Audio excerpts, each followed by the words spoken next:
கடைசி வீடியோவில் எப்படி செய்வது என்று நாம் விவாதித்தோம். 1. மல்டிமீட்டரை பயன்படுத்தி LVDT காயில்களை சோதித்தல். 2. CROவை பயன்படுத்தி அவுட்புட் வோல்டேஜை அளவிடுதல். அது மட்டுமல்லாமல் இன்றைய வீடியோவில் LVDTயை ஒரு இண்டிகேட்டர் மூலம் டிஸ்பிளேஸ்மெண்ட்டை அளவிடுவது எப்படி என்று விவாதிக்க போகின்றோம். ப்ரொசீஜர். டாஸ்க் 1. இண்டிகேட்டர் கொண்டு LVDTயை பயன்படுத்தி டிஸ்பிளேஸ்மெண்ட்டை அளவிடுதல். ஸ்டெப் 1. LVDT காயில்களை LVDT சிக்னல் கண்டிஷனர் இண்டிகேட்டர் அல்லது ட்ரெய்னர் கிட்டுடன் இணைக்கவும்.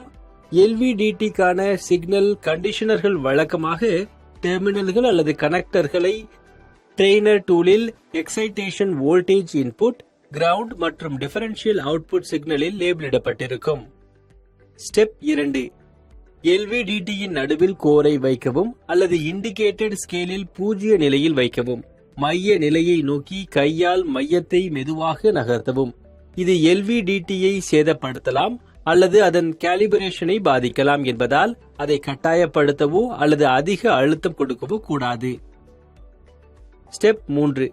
0 நாப்பை சரி செய்து டிஸ்பிளே 0 ஆக்க வேண்டும். 0 அட்ஜஸ்ட்மெண்ட் கண்ட்ரோல்ஸை அல்லது LVDT ட்ரெய்னர் கிட்டில் நாப்பை கண்டறிய வேண்டும். LVDT அவுட்புட் சிக்னலை அட்ஜஸ்ட் செய்ய 0 அட்ஜஸ்ட்மெண்ட் நாபை பயன்படுத்துங்கள். 0 என்று ரீட் ஆகும் வரை ஓவர் காம்பன்சேஷன் அல்லது மிஸ் அலைன்மெண்டை தவிர்க்க மெதுவாகவும் கவனமாகவும் நாபை நீங்கள் திருப்பவும். 0 நாபை சரி செய்த பிறகு இன்புட் டிஸ்பிளேஸ்மெண்ட் அல்லது மையத்தின் இயக்கம் இல்லாத போது டிஸ்பிளே 0வை படிக்கிறதா என்பதை சரிபார்க்கவும். ஸ்டெப் 4. LVDT மையத்தை 5 மில்லிமீட்டர் ஸ்டெப்ஸ்களில் அதிகரிக்கும்படி நகர்த்தவும். நீங்கள் 20 மில்லிமீட்டர் மொத்த டிஸ்பிளேஸ்மெண்ட்டை அடையும் வரை LVDT மையத்தை 5 மில்லிமீட்டர் அதிகரிப்பில் முன்னோக்கி நகர்த்தவும். ஒவ்வொரு 5 மில்லிமீட்டர் அதிகரிப்பிற்கு பிறகும் LVDT ட்ரெய்னர் கிட்டில் காட்டப்படும் அவுட்புட் ரீடிங்கை குறிப்பிடவும். இந்த ரீடிங் அதன் ஆரம்ப நிலையில் இருந்து LVDT மையத்தின் டிஸ்பிளேஸ்மெண்ட்டிற்கு இது ஒத்திருக்கின்றது. 1.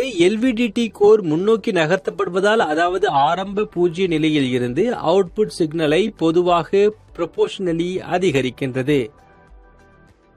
LVDT ட்ரெய்னர் கிட்டில் காட்டப்படும் அவுட்புட் வோல்டேஜ் அல்லது சிக்னல் கோர் 0 பொசிஷனில் இருந்து விலகிச் செல்லும் போது பொதுவாக இது உயரும். ஸ்டெப் 5. LVDTயில் உள்ள மையத்தை மீண்டும் மைய நிலைக்கு கொண்டு வரவும்.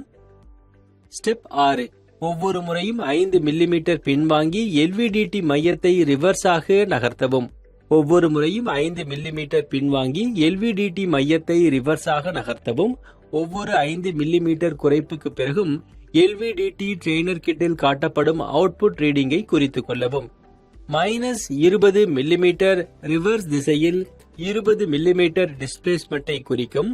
மொத்த டிஸ்பிளேஸ்மெண்ட்டை நீங்கள் அடையும் வரை 5 மில்லிமீட்டர் அதிகரிப்பில் LVDT மையத்தை ரிவர்ஸாக நகர்த்துவதை நீங்கள் தொடர்ந்து செய்ய வேண்டும். ஸ்டெப் 7. மைய டிஸ்பிளேஸ்மெண்டின் ஒவ்வொரு 5 மில்லிமீட்டர் குறைப்புக்கும் தொடர்புடைய அவுட்புட் ரீடிங்கை பதிவு செய்யவும். மாறாக LVDT கோர் பின்னோக்கி நகர்த்தப்படுவதால், அதாவது தொடக்க 0 பொசிஷனை நோக்கி அவுட்புட் சிக்னல் பொதுவாக ப்ரொபோர்ஷனலி இங்கு குறைகின்றது. LVDT ட்ரெய்னர் கிட்டில் காட்டப்படும் அவுட்புட் வோல்டேஜ் அல்லது சிக்னல் 0 நிலையில் இருந்து கோர் நகரும் போது அது குறையும்.